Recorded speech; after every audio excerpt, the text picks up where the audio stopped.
We're going to talk about something real important today, folks. Something that affects many lives in ways we often overlook. Something that hits close to home for a lot of people. Something that can change the course of someone's life. Imagine this. You're dealing with some tough times, maybe health issues, maybe addiction. It's a struggle, and you're trying to find a way out. You're getting help, which is good. Support is crucial in these moments. But here's the catch.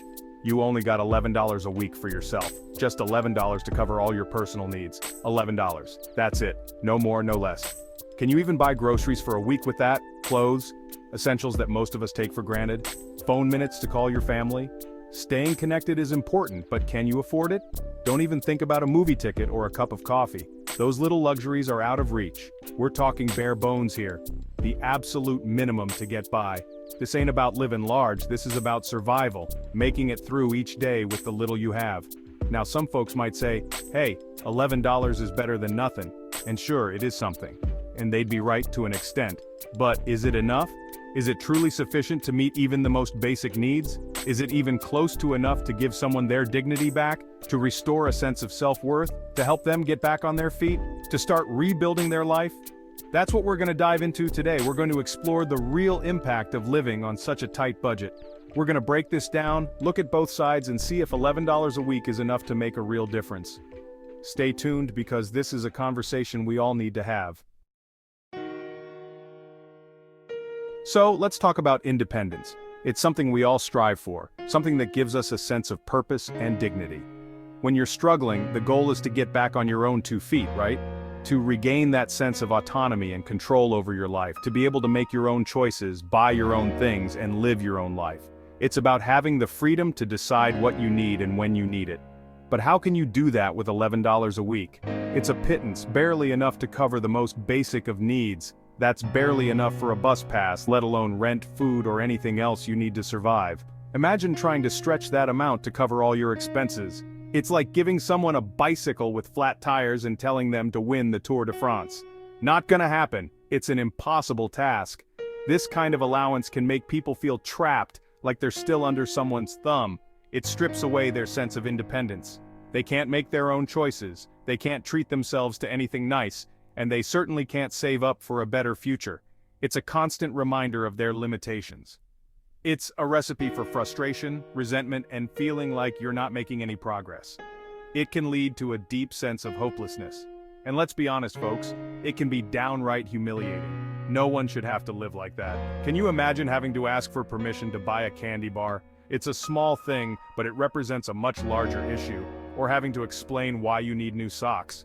It's degrading. Everyone deserves the dignity of being able to take care of their own basic needs without having to justify it. Now let's talk about mental health. When you're struggling with addiction, depression, or any other mental health issue, the last thing you need is more stress. But that's exactly what a tiny allowance like this can create. Imagine constantly worrying about money, about how you're going to afford basic necessities. Imagine feeling like you're failing because you can't even buy yourself a cup of coffee. That's a recipe for disaster. It can make you feel hopeless, like you're never going to get better.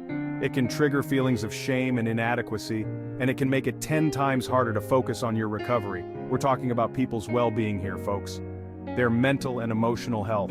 And giving them a pittance like $11 a week can do more harm than good. Section 4, is it right?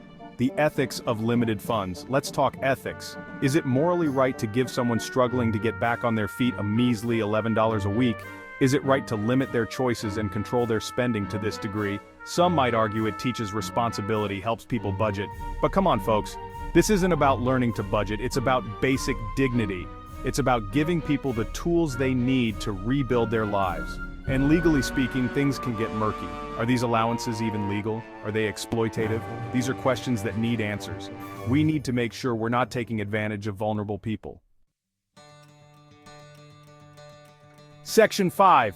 My take. We can do better. We must do better. Let me tell you something, folks. We can do better. We have the power to make a difference. $11 a week is not enough to live on. It's barely enough to scrape by. It's not enough to give someone their independence back. It's not enough to restore their dignity, and it's certainly not enough to support their mental health. Mental health is just as important as physical health. We need to do better by these folks. We need to show them that we care. We need to provide them with the resources they need to truly get back on their feet, resources that empower them. That means more than just a roof over their heads and food on their plates. It means a sense of security and belonging. It means giving them the financial freedom to make their own choices, to rebuild their lives, and to thrive. Financial freedom is a cornerstone of independence.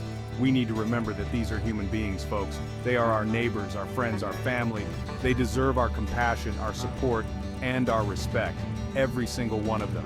And that starts with ensuring they have enough money to live with dignity.